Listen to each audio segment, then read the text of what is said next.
Hey everybody, Nick Espinoza, your chief security fanatic here. In AI news, YouTube is a ripe target for training artificial intelligence models. Now, here's why this sucks, and we're going to dive into this. And Wired had a really good write-up on this, but I'm actually cribbing from ours thanks to a great article by Samuel Axon on this. And here's what's going on. So AI models at Apple, Salesforce, Anthropic, and other major players are now training on tens of thousands of YouTube videos without the consent of the creators, therefore potentially violating YouTube's terms. Now, that is, again, according to Wired, and also they were working with Proof News. Now, the company is training their models in part using something called the pile. Now, if you don't know what the pile is, it's pretty common in AI circles. It's a collection by a nonprofit known as Eleuther AI that was put together as a way to offer a useful data set to individuals or companies that don't have the resources to compete with big tech. Here's the thing, though. They're also using it. The big tech is also using the pile. Now, the pile includes books, Wikipedia articles, and a whole bunch more.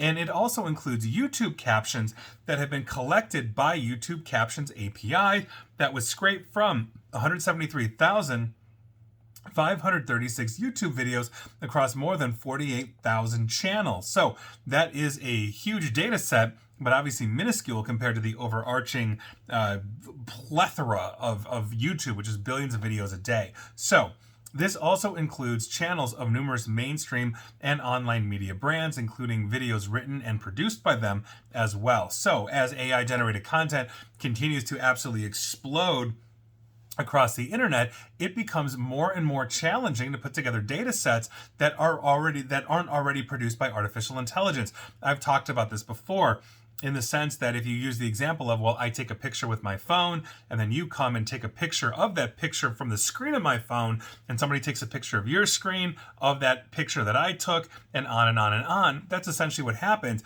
And so having actual human data sets for artificial intelligence to train on is actually a really good thing when you're training AI, because you don't want AI training on AI. It muddies the water. So the pile is often used and referenced in AI circles and has been basically known to be used by tech companies for training in the past.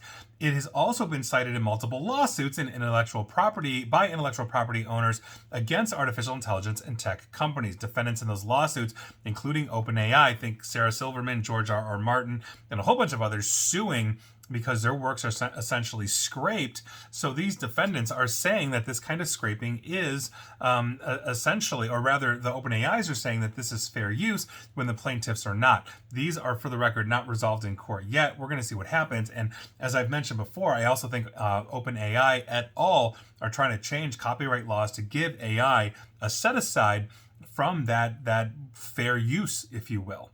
So, however, and this is interesting, Proof News did some digging to identify specifics about the use of AI captions, and went as so far as to create a tool that you can use to basically search the pile for individual videos or channels. I went ahead and started looking through that myself. I punched in my name. I didn't find anything. I punched in my last name. I found one video to a dude that's got the same name as me, but when I started actually adding some of the specific, more popular videos I've done over the years, a couple of mine did indeed show up. So here we go. Now, the work exposes just how robust the data collection is, and it also calls attention how little control owners of intellectual property, myself included, have over their work once it's essentially put out on the web.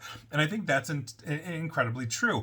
Now, I really also think it does come down to the intent of the creator as well. So I've never bothered to monetize my channel at YouTube. I've not looked at that. I mean, what am I going to get? 6 cents a month?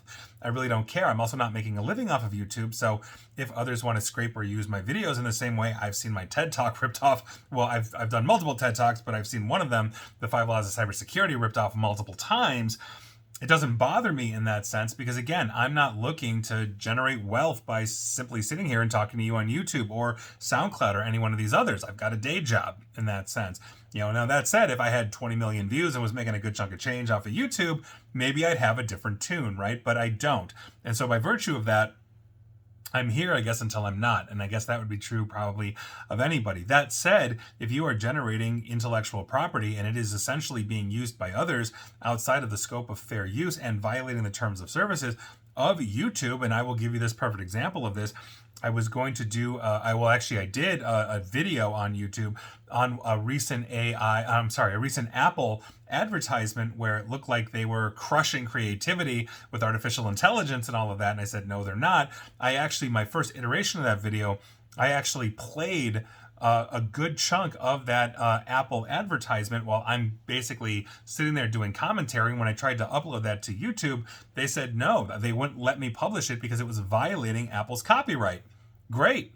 Now, this original content that you are watching or listening to is technically mine in that sense, and I'm publishing it on YouTube, but it's mine to use. And so, or it's mine to do with as I see fit. So if somebody is taking that, obviously that is in violation of their terms and services. And while I may not have the billions that Apple does, I'm still creating something, right? So I think this is a very interesting conversation that we're going to have. Again, I think at the ultimate long run, the end goal here of the AI companies is to change copyright laws to give themselves essentially a pass for their models, but we'll see what happens. But just heads up, if you're watching this on YouTube or creating things on YouTube like I am, odds are it's probably going to get scraped at some point if it hasn't already. And so how are you going to handle that?